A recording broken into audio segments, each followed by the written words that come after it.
Bueno, pues muy buenos días tengan todos ustedes, que Dios les bendiga, sean bienvenidos. El día de hoy, hermanos, vamos a tener un tema, pues especial como todos y cada domingo. Estamos siguiendo una serie que es Tiempos Peligrosos y el tema del día de hoy es el número 4 y lo he titulado Atrapado en el cuerpo equivocado. Yo sé que es un tema en el que ha causado mucha polémica en los tiempos en los que nos encontramos y es precisamente por eso el nombre de la serie, Tiempos Peligrosos, donde la palabra tiempo viene de una palabra que es kairos. Y la palabra kairos se refiere a las características propias de un determinado tiempo.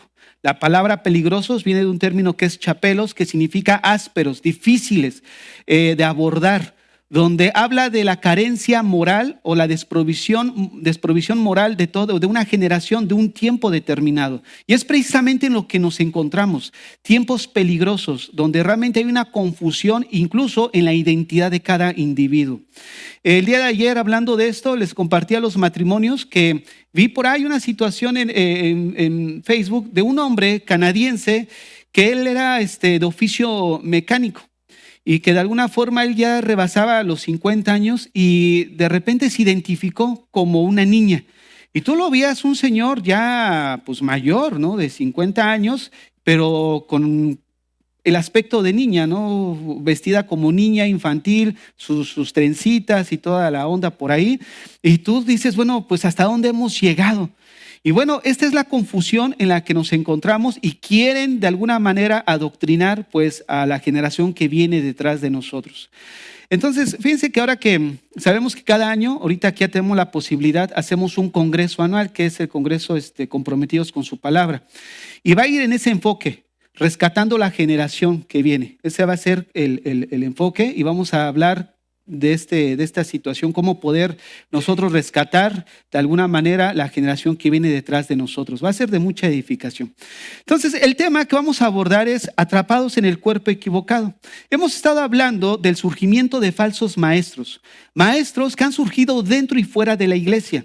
Porque cuando decimos de falsos maestros, no necesariamente nos estamos hablando de maestros que se aprecian de ser cristianos, sino en el mundo secular también tienen sus maestros, como falsos, como en la iglesia también. Pero hay algo que caracteriza a ambos maestros que consideramos falsos. ¿Cuál es? De alguna forma, ellos tienen el propósito, a través de su enseñanza, de alimentar la concupiscencia de la gente. Si nosotros apreciamos esos que denominamos falsos maestros dentro de la iglesia, su enseñanza va con el fin de darle cierta libertad al cristiano, o sea, darle cierto libertinaje. No está mal lo que haces, pues ahí el Señor sabe que todos fallamos, ¿quién no peca? ¿No? O sea, lleva ese aspecto. Y los falsos maestros del mundo también tienen esa connotación, donde piensan que es normal el hecho que una persona se identifique con un género opuesto a su sexo asignado. Buscan de alguna forma respaldar un comportamiento antinatural, apoyándose en argumentos a los que Pablo se refirió como la falsamente llamada ciencia. Y dijimos que Pablo no estaba condenando la ciencia objetiva, la ciencia que es comprobable, ¿no? En un laboratorio, sino Pablo está condenando un falso intelectualismo. Es normal. O sea, si el niño crece, como estudiamos la última vez, si el niño crece con esta inclinación, es normal. A eso se refiere, un falso intelectualismo donde su fundamento es endeble, ¿no? Y es lo que vamos a exponer el día de hoy. Las palabras de Pablo, cuando hablaba de la falsamente llamada ciencia, concuerdan con las palabras de Jesús en Juan 3, 19 al 20, al decir que no vienen a la luz porque aman sus obras malas de las cuales no quieren ser reprendidos. Y muchas veces ese es lo que hay detrás de un corazón que de alguna forma no viene a una iglesia a lo mejor de sana doctrina porque muchas veces no escuchan lo que ellos quisieran escuchar. Algo que se acople a mi manera de vivir, a mis deseos, ¿no es cierto? Y de alguna forma lo que vemos en el mundo, hay mucha gente que se inclina a favor de estos falsos maestros porque precisamente es lo que las concupiscencias de ellos desean. Y esto es precisamente lo que vivimos en la actualidad. No quieren venir a la verdad porque de alguna manera aman su estilo de vida. No porque no exista evidencia científica o intelectual de que eso no es normal, sino porque hemos dicho que el problema del hombre es de carácter moral. Aman sus obras que son el resultado de sus deseos desordenados, producto de una naturaleza pecaminosa. Ahora, observen esto.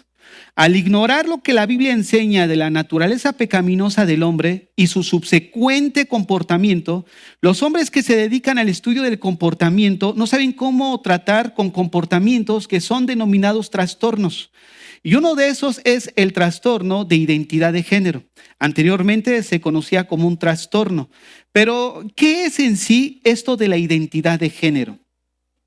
La identidad de género se dice de alguien que se identifica con el género opuesto al sexo asignado. De ahí que se diga, si un varón se comporta como mujer, es señal de que se encuentra atrapado en el cuerpo equivocado. La pregunta a todo esto es, ¿será eso así? Bueno, los falsos maestros dicen que sí. Y el argumento que esgrimen es que el género hace referencia a los roles construidos socialmente. ¿Qué quiere decir esto? Que el género es el producto de la sociedad. Miren, necesitamos nosotros distinguir entre sociedad y cultura. No es lo mismo, pero van unidas, van juntas. La sociedad se refiere a la agrupación de ciertos individuos que viven en cierto tiempo y en cierto lugar determinado. Pero la cultura hace referencia a los valores de ese aglomerado de personas que viven en un determinado tiempo y un determinado lugar. Entonces, ¿qué valores tienen ese tipo de personas? Se dice que el género lo establece la cultura. ¿Qué quiere decir con esto? Que la cultura es lo que de alguna manera indica qué es ser varón y qué es ser mujer. Y es ahí por eso que se dice que los roles son construidos socialmente. O sea, es el producto de la sociedad de ese determinado tiempo en ese determinado espacio. Sin embargo, una de las cosas que nosotros vemos es que para ellos el sexo es opuesto o es diferente, mejor dicho, al género. Para ellos son dos cosas diferentes. Pero nosotros ya hemos establecido que la cultura no es la que establece si algo es varón o algo es de alguna manera femenino. Una de las cosas que vamos a ir viendo es que no es cierto de que el género sea el producto de la sociedad.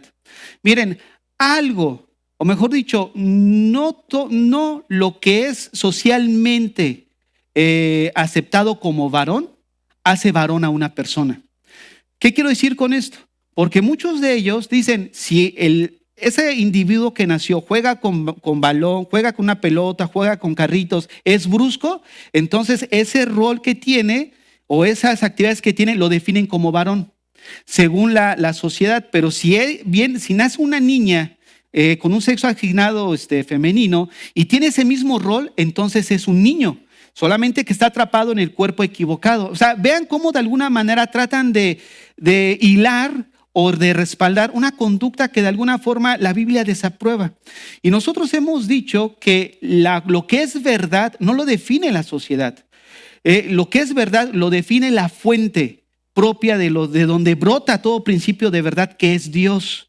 Y Dios, al ser el creador y formador del hombre, se entiende que si Él es el diseñador, entonces hizo al hombre con un propósito y roles determinados. Esto es lo que los ideólogos de la identidad de género no entienden, que fuimos creados hombres y mujeres con la finalidad de ser un complemento. Es a eso a lo que la Biblia le llama una sola carne. Miren, esas diferencias de roles no son construidas socialmente ni culturalmente, son construidas divinamente, con el propósito de complementariedad.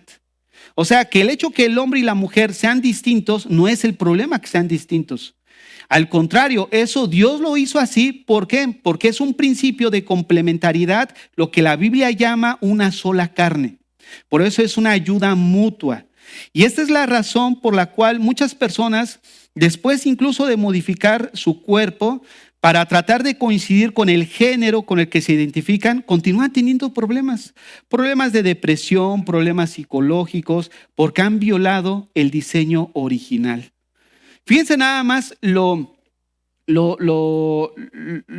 ahora sí que lo ilógico de esto. De alguna manera, él nace siendo varón, pero se identifica con una mujer, como mujer. Hay otra persona que nace siendo ella, o sea, mujer, pero se identifica con el sexo opuesto. Y al final, ves tú una relación de una mujer que en realidad es hombre con un hombre que en realidad es una mujer. ¿Y qué buscan? Buscan un complemento. Fíjate nada más cómo el diseño original, hasta en su misma cosas que no se concibe, ahí mismo se encuentra el diseño original, complementariedad. O sea, no puede haber una complementariedad si no está él o ella, ¿no? Fíjense, incluso estaba viendo un trastorno que todavía va más allá. Hay hombres que se aprecian de ser, o sea, se identifican con ser mujeres y ya estando en esa identificación de mujer, no es que le gusten los hombres, le siguen gustando las mujeres y se considera a sí mismo lesbiana. Yo me quedo pensando, digo, bueno, ¿hasta dónde avanza todo esto? O sea, hasta yo lo tuve que leer 3, 4 veces para ver si lo entendí bien. Un hombre que se identifica como mujer y cuando hace todas las modificaciones uno dijera, bueno, pues a lo mejor va a buscar su atracción sexual es hacia el hombre, pero no, su atracción sexual es hacia la misma mujer y ella misma se considera lesbiana. Ahora, esto estamos yendo a lo que es irracional, ¿no es cierto? Miren, supongamos que los falsos maestros tengan razón, que se pueda manipular la identidad de alguien. La pregunta es, ¿por qué no se han resuelto los problemas? Les voy a leer una estadística que surgió en el año 2010, donde un equipo de investigadores de la Clínica Mayo publicó una revisión sistemática de 28 estudios sobre las terapias hormonales utilizadas en procedimientos de reasignación de sexo en 1,833 personas. De ellos, 1,032 de hombre a mujer y 801 de mujer a hombre. El estudio indicó que no había evidencia que la reasignación de sexo a través de hormonales mejore la disforia de género, ni el funcionamiento psicológico, ni la función sexual y la calidad de vida en general. O sea, que el hecho de que alguien diga yo me percibo como mujer y haga modificaciones, o sea, no es la solución. ¿Por qué? Porque continúan teniendo problemas. Por eso la pregunta es, si realmente ellos tienen razón, ¿por qué no se han solucionado los problemas? Pues obviamente porque ese no es el diseño original del creador, que es Dios. Si esa es la solución, vuelvo a repetir, ¿por qué no encontramos que los problemas de estas personas han sido resueltas? Obviamente las evidencias después de los resultados de cambio de sexo y demás muestran que esto es una mentira. Simplemente es algo que busca la finalidad de ir en contra, en rebelión abierta de su creador. Miren, el psiquiatra John Money de la Universidad Johns Hopkins postuló que la identidad de género es intercambiable y que podía reconstruirse por medios de cirugías.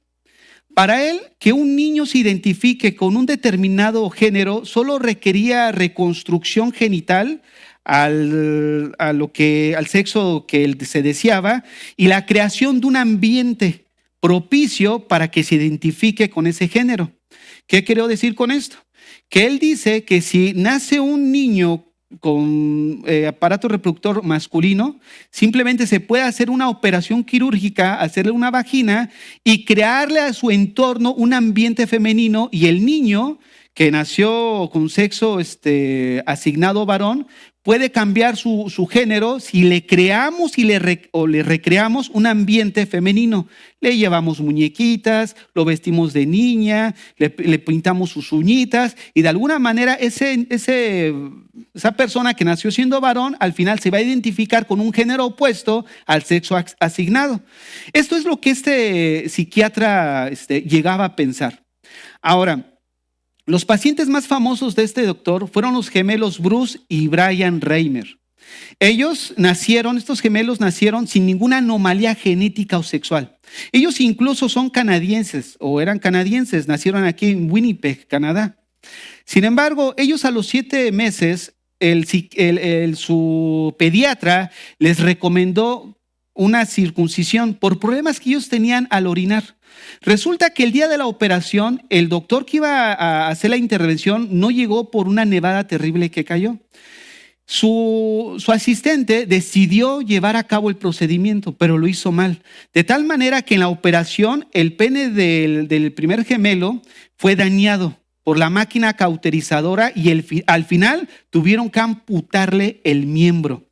Fíjate nada más. Ahora, los papás pues tuvieron que lidiar con este problema. Ellos estaban diciendo, bueno, ¿cómo solucionamos esto? ¿Qué hacemos con nuestro hijo? Y ellos vieron en un programa de televisión a este doctor Money, de cómo era posible cambiar el sexo de bebés que no tenían formados completamente los órganos sexuales. Y estos padres de los gemelos vieron en él la solución a su problema. Cuando lo contactaron, la solución que este psiquiatra le presentó fue una intervención quirúrgica. Ya tenía la oportunidad de probar su teoría, porque en realidad esa pura teoría, él llegaba a pensar que simplemente haciendo una operación y cambiándole su ambiente, obviamente podemos cambiarle el género. Fíjense nada más, esta era una oportunidad tremenda para este psiquiatra, usando a 2 gemelos como conejillo de indias, sobre todo porque eran gemelos, donde iba a demostrar cómo uno iba a continuar con su vida siendo varón y el otro iba a demostrar cómo era posible hacer un cambio de género en este varón. Ahora, la solución que él dijo fue, pues intervengámoslo quirúrgicamente, al crearle una vagina, someterlo a un prolongado tratamiento para convertirlo en niña. Y acto seguido a eso le llamaron Brenda, o sea, su nombre fue cambiado y fue criado como una niña. Al paso del tiempo, a pesar de que hubo tantas intervenciones quirúrgicas como hormonales, de modo consistente, este gemelo que de alguna manera empezó a tener esta transición, declaró que se sentía varón, incluso orinaba de pie y no hubo manera de meterle que las niñas orinaban sentadas. O sea, algo le decía, incluso se metía a los baños de niños a orinar erguida, porque él sentía, o ella sentía que debía de orinar parada. Incluso sus compañeras se molestaban. ¿Por qué? Porque el trato de ella era un comportamiento varonil. ¿Qué sucede? El doctor Money, con tal de asegurarse de que Brenda tuviera comportamientos femeninos, obligó a los gemelos a tener relaciones sexuales. Imagínate nada más hasta dónde llega ese corazón despiadado cuando no se alinea a la voluntad de Dios. Después de varios intentos de suicidio de parte de Brenda, el psiquiatra personal de la familia les aconsejó que le dijeran la verdad. Ella recibió la verdad a los 14 años. ¿Y saben qué fue lo que hizo cuando descubrió la realidad? Se bañó de nafta. Nafta es un derivado de petróleo muy flamable y se prendió fuego. Él no murió, pero consiguió su objetivo en el año 2004, a quitarse la vida a la edad de 38 años. Fíjate nada más cómo este caso nos coloca en el diseño original. Dios creó al hombre desde el momento, Dios creó al hombre y desde el momento de su concepción nos muestra también la Biblia como la ciencia en la actualidad, que ya desde el momento de la concepción está decidido si es niño o es niña. Hay un estudio, una enseñanza que di acerca del aborto, donde hablo algo acerca de esto. Y ahí lo pueden escuchar, está en Facebook, y por eso hago mención que ya desde el momento de la concepción está definido si es niño o es niña. Y esto debido a que entendemos todos que cromosoma XX es niño y cromosoma XX es niña y XY es niño. Pero déjenme decirles algo, aquí está la clave, en el cromosoma Y. ¿Por qué? Porque el cromosoma Y es el que desencadena el proceso de formar la hormona masculina que es testosterona. Esta testosterona es clave en el desarrollo del niño. ¿Por qué razón? Porque entre la sexta semana y la 12ª semana de gestación se empieza a desarrollar los órganos reproductores. Y los órganos reproductores de ese bebé que se está formando, que está en gestación, va a inclinarse a masculino o femenino de acuerdo a esta hormona de testosterona. A la presencia de esta hormona, los órganos se van a reproducir masculinos. En ausencia de esta hormona, va a producir órganos femeninos. ¿Pero qué creen? Que en la segunda etapa de embarazo, no solamente esta hormona va enfocada a producir o a que se forme órganos reproductores masculinos o ausencia de ella femeninos, sino que también afecta la evolución del cerebro. Tanto es así que el cerebro se empieza a formar en sentido masculino o femenino, de acuerdo a si está o aparece esta hormona de testosterona. ¿Qué quiero decir con esto?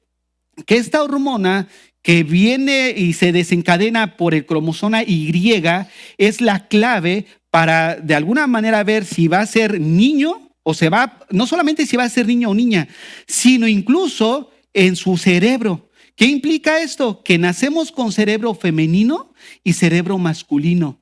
Por eso los niños y las niñas desde que nacen, esta semana yo fui a dejar a mi hija ahí rápido y yo veía cómo corría, ¿no? Y dije, ay, mira cómo corre como niña, ¿no? Y tú ves al niño y corre así, pues, todo mal hecho a veces, ¿no? Pero mira, ¿sabes qué?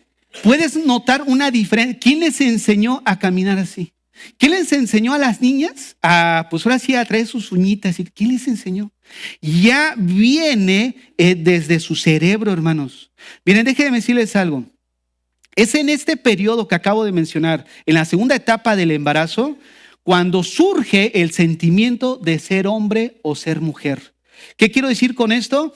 Que nuestra identidad de género quedó fijado ya en nuestras estructuras cerebrales por el resto de nuestra vida. Por eso es que ese gemelo que de alguna manera hicieron todo lo posible para que se identificara con el género opuesto, a pesar de que tenía modificaciones en su cuerpo, él iba a orinar en los baños de los niños. Orinaba erguido porque algo dentro de él le decía que era varón. ¿Qué es eso que de alguna manera le daba la intuición de ser varón? La estructura genética que de alguna manera desde nuestro diseñador formó en la vida de cada uno de nosotros en el momento de nuestra concepción. Fíjate nada más cómo la misma ciencia que es objetiva, que es comprobable en un laboratorio y se reproduce el mismo resultado, nos apunta al diseño original. Nuestra identidad de género se determina en el seno materno. Fíjate, miren, en la actualidad nosotros vemos a nuestro alrededor que hay una lucha, hay una guerra, hay una lucha de ideas, de fortalezas que se han levantado en la mente del ser humano, que están influyendo en su pensamiento, obviamente, pero está influyendo en su desarrollo, en su comportamiento. La lucha en la que estamos viviendo en la actualidad son de ideas, de argumentos, que los falsos maestros están sembrando en la mente de las personas para decirles sí es normal y de alguna manera respaldar un comportamiento que lo único que hace es buscar satisfacer la concupiscencia de la persona.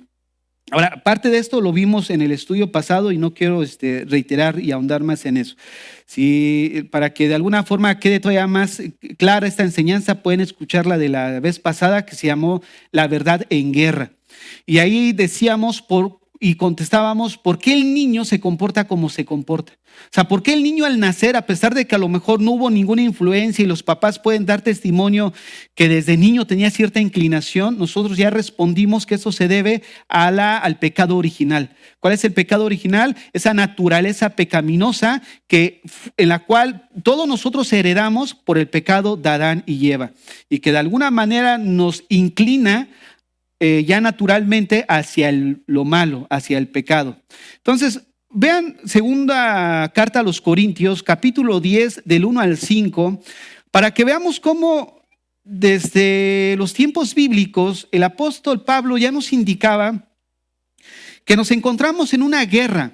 Y esta guerra no es necesariamente hablar de demonios, hablar de huestes espirituales de maldad. O sea, sí hay una guerra así espiritual, pero en este punto que estamos hablando, no necesariamente. Eso es lo que estoy tratando de decir. Y vamos a ver esta carta, segunda a los Corintios 10 del 1 al 5, porque incluso en la versión, la Reina Valera, en la perícopa, que es el título, aparece ahí la guerra espiritual. Esta es la verdadera guerra espiritual que se libra. Y ahorita vamos a ver.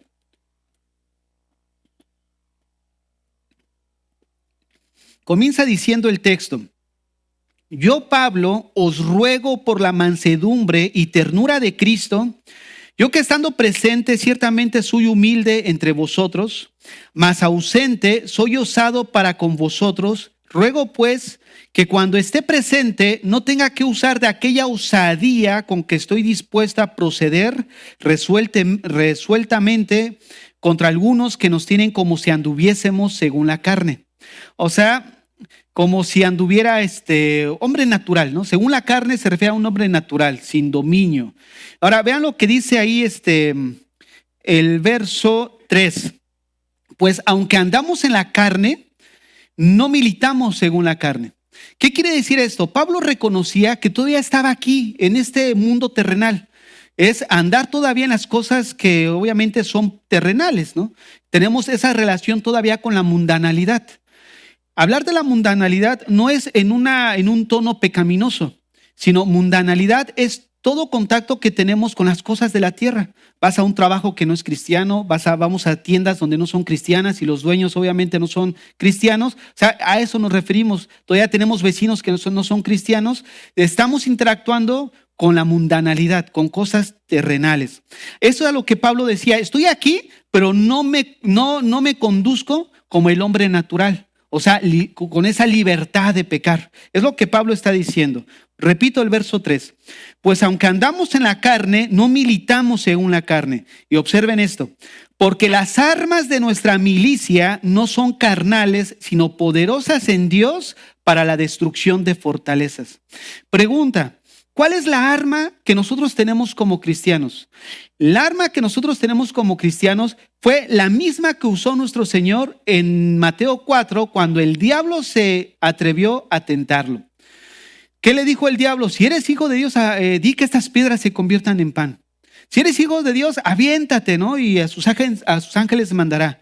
¿Y cómo le respondió el Señor? Escrito está. Esa es el arma de la que Pablo está hablando, la palabra de Dios. El arma que nosotros como cristianos tenemos es la palabra.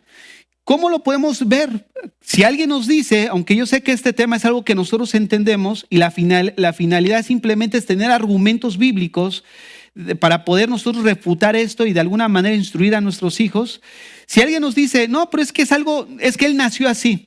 ¿Cómo tú lo vas a refutar? Uno puede refutarlo a lo mejor científicamente, ¿no? Como ahorita lo que acabo de decir de la formación, ¿no? Del niño en el vientre, en su embarazo, en la primera etapa, en la segunda etapa. Pero de alguna forma lo que va a desarmar esos argumentos es la palabra de Dios. ¿Por qué? Porque la palabra de Dios no regresa vacía, sino que de alguna manera es la que convence de pecado en el corazón de las personas. Yo les he dicho anteriormente que a mí me preocupa algo. Lo que me preocupa es el hecho de ver cómo iglesias que se aprecian de ser cristianas están invitando a sus iglesias a personas que de alguna manera están defendiendo lo que nosotros estamos a favor, ¿no? O sea, esto de ideología de género, o sea, me refiero a que están en contra de eso. Y están defendiendo pues la familia, lo que es natural, pero lo que a mí me sorprende es cómo de alguna manera le sueltan el púlpito cuando al final la respuesta o la solución al problema del hombre no es moralizar a la gente. Porque una persona tú le puedes decir, oye, no robes, no mates, pero al final se va a condenar. ¿Por qué? Porque no es la obediencia lo que nos va a salvar. Fíjate lo que acabo de decir. Tú vas a decir, oye, pastor, ¿pero qué estás diciendo? Si nosotros decimos, oye, pórtate bien, haz esto, haz el otro, ¿cómo es que obtenemos la salvación? ¿Por obedecer? Los fariseos obedecían la ley. Los saduceos obedecían la ley y nos ganaban. Ayunaban hasta 3 veces, estaban todos pálidos, así de que para que vieran que ayunaban, daban de todo lo que tenían. Ellos obedecían la ley. Sin embargo, por dentro no había una revolución espiritual, no hubo un cambio genuino en su interior. Estas personas que de alguna manera pudieran estar a favor de las cosas de Dios, en el sentido de que argumentando, ¿no?, de que va en contra de todo esto de lo que la Biblia dice, pero al final es peligroso en un momento dado darles el púlpito. ¿Por qué? Porque la solución a los problemas del hombre es el evangelio, hermanos. Tú puedes argumentar con una buena base y todo eso, pero al final lo que nos salva es el evangelio. Es por eso que Pablo dijo, yo fui llamado ¿a qué? A predicar las buenas nuevas. Porque eso es lo que salva. ¿Por qué salva el evangelio? Porque el evangelio coloca al hombre en la posición correcta. Eres culpable. Y no solo eres culpable, sino requieres de una solución. Y el evangelio lleva al hombre a buscar esa solución. ¿Cuál? Un Salvador. Y entonces es donde presentamos la persona de Jesucristo, que es el medio que Dios estableció para que todos nosotros viniéramos al reino de los cielos. Él mismo lo dijo, yo soy el camino, la verdad y la vida. Nadie va al Padre si no es por mí. Hechos 4:12. No hemos recibido un nombre debajo de los cielos en el que podamos ser salvos, sino en el nombre de Jesucristo. Segunda a Timoteo, siempre me equivoco ahí si es primera o segunda, pero es el capítulo 2, verso 5. Solamente hay un mediador entre Dios y los hombres, Jesucristo hombre. Entonces fíjate, el único mediador, ¿quién es? Jesucristo. ¿Cuál es la solución que estamos presentando? Es arrepentimiento. Volverse de sus malos caminos al que realmente produce la vida en la vida de todo ser humano. Ahora, una de las cosas que estamos viendo aquí en los Corintios, que Pablo está escribiendo, que nuestra arma es la palabra de Dios. Ahora vean lo que dice el verso 4 otra vez. Porque las armas de nuestra milicia no son carnales, sino poderosas en Dios, escucha esto, para la destrucción de fortalezas. Esta palabra destrucción se refiere a demoler. Pero ¿qué es lo que está demoliendo? Dice ahí fortalezas. Y en el griego la palabra fortalezas quiere decir argumentos, quiere decir ideas. O sea, ¿cómo es que nosotros vamos a derribar esos argumentos de la falsamente llamada ciencia? A través de la palabra de Dios. Porque esas ideas que ya están sembradas en ellos se han levantado como una fortaleza. No, esto es normal. No, el anormal eres tú porque no nos aceptas como somos. O sea, y nosotros ya dijimos que eso no se trata de personalmente, no, se trata de alguna manera de llevar a esa persona a un arrepentimiento. ¿Por qué? Porque cuando nosotros, creo que fue en la segunda enseñanza, no se trata de apuntar a alguien específico o a un grupo en específico, porque también los heterosexuales se van a condenar, o sea, también los mentirosos, también los adúlteros, también los fornicarios, también los rateros, todos ellos también se van a condenar. O sea, cuando hablamos de condenación, ahí entramos todos, porque todos nacimos con el pecado original, que implica esa tendencia hacia lo malo. Se manifiesta en cada uno de nosotros de diferente manera, pero al final viene la semilla del pecado dentro de nosotros. Entonces, cuando Pablo aquí menciona que la palabra de Dios es poderosa para la destrucción de fortalezas, derribando argumentos. Otra vez menciona demoler, pero violentamente. Demoler violentamente argumentos. Y la palabra argumentos en el griego significa razonamientos, significa pensamientos. Y dice otra vez ahí el versículo, derribando argumentos y toda altivez que se levanta contra el conocimiento de Dios, llevando cautivo todo pensamiento a la obediencia a Cristo. ¿Qué quiere decir? Que nosotros como cristianos debemos de demoler esas ideas que se están levantando en la actualidad.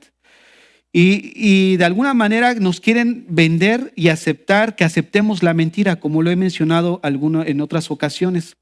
Hermanos, estamos viviendo en una época donde ideas alejadas a la verdad se han levantado como una fortaleza.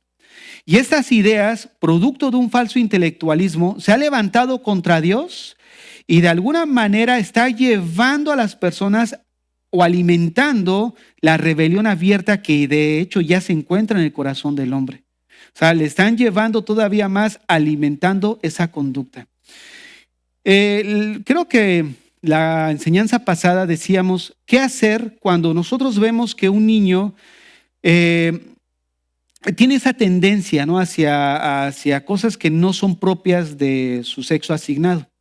Y una de las cosas que hemos visto, incluso los científicos han dicho que cuando el niño va creciendo, en su adolescencia se van produciendo hormonas sexuales. Y ya en su adolescencia, incluso la misma naturaleza puede corregir eso. O sea, la misma naturaleza me refiero a la misma biología, ¿no? Va corrigiendo esa conducta. Y otra de las cosas que menciona un psiquiatra es de que de alguna manera se ha evaluado que este trastorno en un niño se va agudizando cuando el padre alienta más este deseo en el hijo. O sea, ¿qué es lo que la Biblia nos dice a nosotros? Que nosotros como padres somos los responsables en un momento dado de instruir a nuestros hijos, de guiarlos en la palabra de Dios. Por eso en Génesis, cuando Dios habla acerca de Abraham, él dice ahí el texto, que Dios sabía que a Abraham le iba a hablar a sus hijos de la persona de Dios. Y de eso es lo que Dios busca de cada uno de nosotros como padres. No alimentar una conducta pecaminosa del hijo. Ahora, no necesariamente, ya aquí me puedo extender un poco, de que alguien puede decir, bueno, pero mi hijo no sufre de eso. Pero no alimentemos otro tipo de rebelión en el corazón de él. O sea, a pesar de que estamos hablando de un tema en particular, puede ser aplicable este principio a todos los demás. Si nosotros les estamos dando todo lo que quieren, estamos produciendo rebelión en el corazón de ellos. Ahora nos encontramos muchos de nosotros en una etapa nueva como padres, porque ya nuestros hijos, algunos, ya están pasando a lo que es preadolescencia, ¿no? Y empezamos a notar un tipo de rebelión distinta a la que manifestaban cuando eran niños. Y es ahí nuestra función como padres, de alguna manera, orientar al niño. Y muchos de ellos que ya están creciendo, nosotros necesitamos solamente apelar a la conciencia, porque ya la disciplina, ya eso se debió haber hecho cuando estaba pequeño. Pero ya tiene 18, 19 años y todavía te lo quieres sonar, pues te vamos a sonar a ti porque no lo hiciste en el tiempo oportuno. Ahora ya el niño hasta se te levanta y ese niño ya no es aquel que mirabas de abajo, ahora lo miras para arriba, ¿no? Muchos de nosotros. Nosotros necesitamos ser sabios en este sentido. Y lo único que nos queda a muchos como padres, ya cuando nuestros hijos llegan a una edad adulta, apelar a su conciencia. Solamente. Y de alguna forma encomendarlos al Señor, porque al final el Señor va a tratar con ellos. Y déjenme decirles algo, no hay mejor manera que Dios pueda tratar con un adolescente que nosotros se lo dejemos a Dios. ¿Por qué? Porque Dios va a tratar con ellos. Y déjenme decirles algo, la mano de Dios cuando trata con un hijo, sea adolescente o sea hijo de Dios, me refiero en general, la mano de Dios da lo justo, o sea, no se pasa, pero tampoco le sobra. Dios sabe tratar con nosotros. Sí que alguien dice, ay Señor, mira cómo me estás, qué aflicción tengo tan grande. Y el Señor te dice, no, espérate, sí aguantas. O sea, todavía aguantas más. ¿No? Él sabe qué tanto tratar con nosotros. ¿No? Como aquella aquella anécdota del niño que va en el mall, que va el niño con el carrito. Un niño de 5 o 6 años va con su carrito y el papá le está metiendo, ¿no?, los cornflakes, los frijoles, y ahí va llenando el carrito. Y pasa una señora al lado del papá y va al hijo y dice, oiga señor, ¿qué desconsiderado es usted? Vea, su hijo está pequeño y va jalando el carrito, ¿por qué no lo jala usted? Y el papá no le responde, sino el niño se voltea y le dice, señora, discúlpeme, pero mi papá sabe qué tanto peso meter al carrito. Y así es Dios. Él sabe qué tanto peso meter a nuestro carrito, porque cuando Dios trata nuestras vidas no es para destrucción, es para edificar nuestras vidas. Si tu hijo ves que anda ahí, Dios sabe todas nuestras situaciones. De hecho, el viernes estábamos estudiando acerca de cuando en Mateo 17 cuando le preguntan a Pedro, oye, ¿tu maestro paga los impuestos? Sí, dice. Se mete Pedro y le dice Jesús, oye Pedro, los impuestos, ¿a quién se les debe de cobrar? ¿A los súbditos o a los hijos? No, a los súbditos. Dice, por ende, los hijos quedan exentos, ¿no? O sea, lo que Jesús le estaba diciendo es que, pues yo soy rey, ¿por qué a mí me van a cobrar? Pero para que no les se cause conflicto, ve al mar, avienta así que la caña y te vas a tener un pescado y vas a ver una moneda. Con esa nos alcanza para ti, para mí, ve y paga. Y yo les decía, imagínate lo que tuvo que ocurrir para que eso sucediera. Alguien tuvo que perder una moneda en el mar, en primer lugar. En segundo lugar, un pescado tuvo que haberse comido esa moneda. En tercer lugar, tuvo que tener una posibilidad entre millones de que Pedro al lanzar, agarrar ese pescado. O sea, ¿qué nos muestra eso? Que Dios tiene el control de todo. Dios está al control de cada situación de nuestra vida. ¿Qué nos aflige? Tu hijo tarde o temprano se van a encontrar con una cruz. Tarde o temprano. Así lo recibas o lo vayas a buscar en el hospital o tirado o X cosa, pero Dios lo va a poner parejo. ¿Por qué? Porque si nosotros mismos no nos escapamos de las manos de Dios, ¿no? Nosotros debemos de ver cómo Dios tiene todo bajo control. Hay veces que nuestros hijos están expuestos constantemente a la palabra de Dios. Tanto es así que es como en este mismo pasaje, pero en el capítulo 16, cuando Jesús le dice a sus discípulos, oigan, ¿qué dice la gente que soy yo? O sea, ¿quién piensan que soy yo? Y dice Pedro y sus discípulos, ¿no? Pues algunos dicen que eres Elías, otros que eres Jeremías, o otros dicen que eres Juan el Bautista que ha resucitado, o algún profeta. Fíjate nada más cómo de alguna manera hay personas que conviven con el evangelio, en este caso convivían con la persona misma de Jesús, veían sus milagros, veían todo lo que él estaba dando a conocerse al pueblo como el verdadero Mesías, y aún así no lo reconocían. Y muchos de nuestros hijos van a crecer así, porque solamente la revelación del Padre les va a mostrar a su Hijo.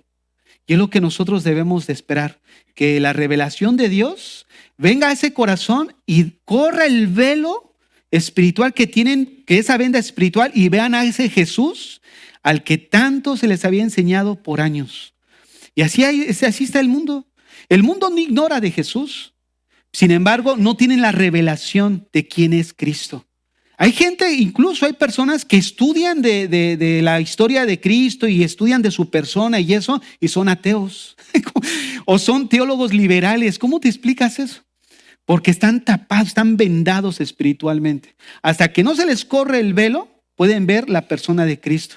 Incluso muchos de los que estamos aquí, oye, tantos años que me hablaron, tantos años allá que me dijeron y hasta ahora entendí. Sí, pues hasta ahora viste porque se te corrió el velo. Y es lo que muchos de nosotros pasamos, y muchos de lo que nuestros hijos y de las personas que conocemos van a pasar. La revelación del Padre hacia ellos respecto a su Hijo Jesucristo. Ahora bien, entonces vemos que la lucha espiritual que estamos viviendo es de ideas, de argumentos. Llegar a afirmar, hermanos, lo contrario a la verdad revelada de Dios en las Escrituras viene siendo orgullo, viene siendo necedad. Y es lo que manifiestan los falsos maestros en el mundo. Porque el problema principal de la identidad de género radica en no reconocer el diseño de Dios. Todo lo que se opone a lo que la Biblia nos indica es altivez de pensamiento. Y esos pensamientos necesitamos derribarlos. ¿Por qué? Porque ellos necesitan correrles el velo precisamente con la palabra de Dios. Y que el Señor abra sus corazones. Nosotros necesitamos hablarles del evangelio. Miren, hablando de los roles, la próxima semana vamos a andar un poco más porque vamos a tratar un tema que yo estoy pensando ponerle empoderadas. Va a estar bueno este tema, empoderadas. Vamos a hablar de movimiento feminista, empoderadas. Y vamos a ver cómo este movimiento no está a favor de la mujer, distorsiona la imagen de la mujer. Ahora que estuvieron las marchas y ven las marchas del Día de la Mujer y todo eso, hay evidencias que no son el sexo, hay evidencias que no revelan que es el sexo débil. Porque dejan las calles y dejan las paredes y dejan las construcciones, que si ese es el sexo débil, imagínate cuál sería el sexo, cómo actuaría lo opuesto. Pero bueno, lo vamos a andar la próxima semana. Pero hablando de los roles, hermano, los roles no los determina la sociedad. Dios, como fuente de toda revelación verdadera, nos dice en su palabra que Dios hizo al hombre y a la mujer para entrar en una relación de complementariedad. Y esto es importante, porque uno de los problemas es, ¿por qué el hombre hace eso y la mujer hace esto? ¿Y por qué esto nosotros o nosotras y por qué ellos lo otro? Déjenme decirles, los roles no los determina la sociedad, ni es el producto de la sociedad. Como ya dijimos a grandes rasgos, son producto de la divinidad. La complementariedad es la relación que existe entre hombre y mujer. Y esto explica precisamente cómo las diferencias que existen entre el hombre y mujer, tanto físicamente como en roles, no son el problema. Porque Dios nos hizo diferentes precisamente para unirnos en algo que se conoce como complementariedad. Lo que la Biblia le llama una sola carne. Ahora, el término complementariedad sugiere igualdad. ¿Qué implica esto? Que ambos géneros son iguales en dignidad, pero cada uno tiene un rol específico de Dios. Porque cuando nosotros vemos esto de roles, lo que manifiesta el problema es de que el grupo, llamarle de un lado las mujeres, piensan que están en menor escala o en menor posición. Pero cuando nosotros estudiamos bíblicamente cuál es el propósito y el diseño de Dios, cuando vemos que habla de complementariedad, está hablando que ambos ocupamos el mismo lugar delante de Dios. Porque el hombre y la mujer fueron hechos a la imagen de Él. El hombre no es más a la imagen de Dios que la mujer, ni la mujer es menos hecha a la imagen de Dios que el hombre. Son ambos a la imagen de Dios. ¿Por qué? Porque hay complementariedad, unidad. Fueron hechas como nosotros los varones a la imagen de Dios. Y una de las cosas que vamos a ver y a profundizar la próxima semana es que el evangelio dignificó a la mujer. La puso en el lugar en el cual Dios la creó en el principio. O sea, hablando del propósito original por el cual Dios la puso, la creó como ayuda del hombre. Ahora bien, el mismo diseño, fíjense cómo el mismo diseño del cuerpo que Dios nos ha proporcionado, o sea, y le dio a cada sexo, nos sirve como punto de partida de cuál es el rol que cada uno de nosotros debe de desarrollar. Pensémoslo bien. Fíjate, si Dios es el diseñador y el originador de toda la creación, y Él nos hizo, aún desde cuando miramos nuestros cuerpos, podemos ver que ese es el punto de partida para tener la idea de cuál es el rol con el cual Dios espera que nosotros funcionemos aquí en la tierra. Por ejemplo, el cuerpo de la mujer es obviamente muy diferente al del hombre. Y de alguna manera fue diseñado de esta forma por Dios, porque Dios espera que desarrolle una función específica. Si tú miras el cuerpo de una mujer, en un momento dado está formado para criar, está formado para para alimentar a su bebé. De alguna forma, el bebé, el primer contacto que tiene es con la mamá, cuyo cuerpo fue diseñado para alimentar a su bebé. Fíjate nada más, esto nos provee un punto de partida de cuál es el rol que Dios estableció para la mujer, no la sociedad ni la cultura. Una de las cosas que nosotros vemos es que la mamá cuida, la mamá alimenta, y es ella la que empieza a poner los fundamentos en la vida del bebé. Cuando el papá sale, en los tiempos bíblicos, era el papá el que de alguna manera se encontraba fuera de la casa y los hijos estaban con la mamá en casa. La mamá de alguna forma instruía a los hijos. Y la instrucción no solamente le compete al padre, sino a la mamá también. Entonces, una de las cosas que vemos es que el mismo cuerpo que las mujeres tienen nos sirve como punto de partida de cuál es el rol, como en el caso de los hombres. Los hombres somos totalmente distintos. Tenemos de alguna manera o fuimos diseñados para resistir más. Muchos tenemos una complexión más robusta, más fuerte que la mujer, y esto nos coloca en el punto de partida de lo cual Dios diseñó nuestro rol. ¿Cuál es? El de proveer. Pero el de proveer no solamente implica las necesidades tanto económicas, sino el proveer también protección, el proveer también en lo moral. Me refiero a los sentimientos, en proveer incluso en sus emociones y en mentalmente de la otra persona. O sea, cuando hablo de proveer, me estoy refiriendo a que de alguna manera nosotros tenemos esa fortaleza para poder cubrir con todos los recursos a la ayuda que Dios nos proveyó.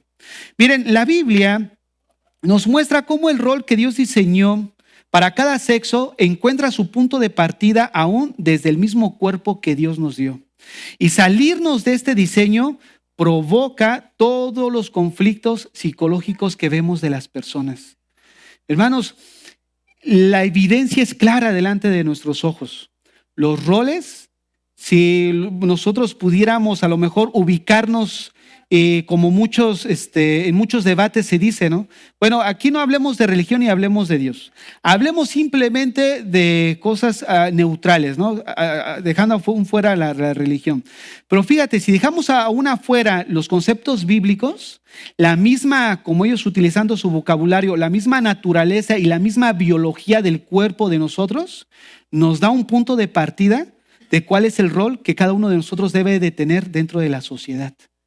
La mujer fue diseñada físicamente para desarrollar un rol como nosotros como hombres. Algo que apunta precisamente al diseño original que es la Biblia.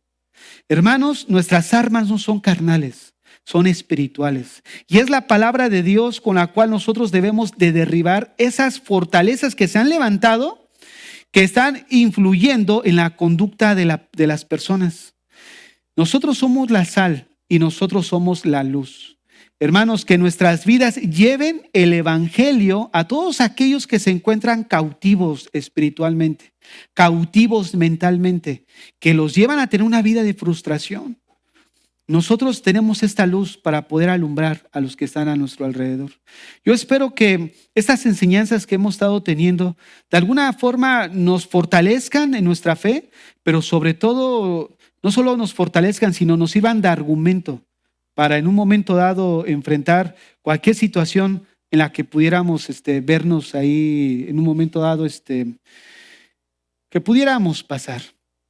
Yo sé que este tipo de enseñanzas es algo entendible para nosotros, pero reforzar lo que la Biblia dice nos trae firmeza, nos trae convicción de que al final la palabra de Dios es la única lámpara que tenemos en una sociedad llena de oscuridad, la única esperanza. Despidámonos en oración.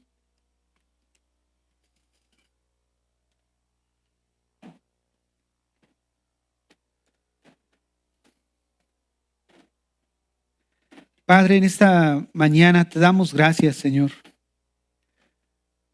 Gracias, Padre, porque a pesar de que se ha levantado ciertamente fortalezas a nuestro alrededor, falsos maestros que promueven, Señor, alimentan la concupiscencia pecaminosa en el hombre. Tú nos has provisto de la palabra de Dios, Señor, para derribar todo argumento que quiera levantarse con altivez en contra tuya. Danos la gracia, danos la capacidad para poder nosotros, de alguna manera, Señor, llevar esta luz a aquellos que la necesitan. Señor, entender que nosotros somos la luz y somos la sal, que tú nos has dado el evangelio como un arma para poder de alguna manera derribar todo argumento que se levanta en contra de las verdades bíblicas, Señor. Te damos a ti toda la gloria y toda la honra, porque en medio de toda esta situación, Señor, tenemos la palabra de Dios para poder caminar en medio de la oscuridad, Señor. Permítenos que podamos, Padre, alumbrar también a los que están a nuestro alrededor. Alumbrar a aquellos que van en caminos de tinieblas y de oscuridad. Ayúdanos, Señor. ayúdanos, Padre. Te rogamos por nuestros hijos, por nuestros familiares, nuestros conocidos, amigos, compañeros de trabajo, que pudieran estar atravesando en un conflicto de lo que hemos hablado el día de hoy. Y aún aquellos que no estén viviendo algo de lo que tratemos o de lo que tratamos, pero que llevan una vida desordenada delante de ti, te pedimos por la salvación de ellos, Señor. Alcánzalos, Padre. Alcánzalos. Que el velo sea corrido, Señor, de su entendimiento para que puedan ver a la persona de tu Hijo Jesucristo, Señor, delante de ellos. Lo puedan reconocer como Señor y como Salvador. Lo puedan reconocer, Señor, como el único Salvador de sus vidas. Salva a nuestros hijos, Señor. Aquellos que están atrás en la escuela dominical, que comienzan una vida, Señor, en una sociedad que se desmorona en su inmoralidad. Guárdalos, Señor. Guárdalos de los peligros que vivimos. Guarda sus mentes, guarda sus corazones. Guarda sus deseos, Señor. Te rogamos por su salvación de ellos. Que el corazón de ellos sea preparado, Señor, para aquel día que te reciban, Señor. Que se arrepientan, que se vuelvan a ti, Señor. Por los adolescentes que están en esta mañana aquí, Señor. Que ellos puedan ver la realidad en la que están viviendo. Que no es verdad que el mundo es suyo. Que no es verdad que pueden comerse al mundo a mordidas. Sino al contrario, el mundo los está devorando, Señor. Abre el corazón de los adolescentes, Señor. Así como aquella mujer Lidia que le abriste el corazón para que entendiera el mensaje a través de Pablo. Abre el corazón de nuestros adolescentes en esta mañana, Señor, para que puedan ver la condición en la que se encuentran, pecaminosa, que te han ofendido, Señor, que han manchado sus ropas. Limpia, Señor, el corazón de ellos. Limpia nuestras vidas, Señor. Limpia nuestros corazones. Limpia nuestras vidas, Señor.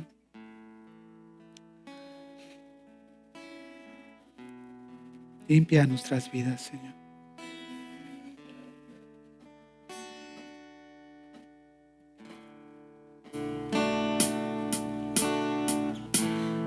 Rey de gloria, yo me rindo. Rey del cielo, levanto a ti mi voz. Que mi adoración sea grata a ti.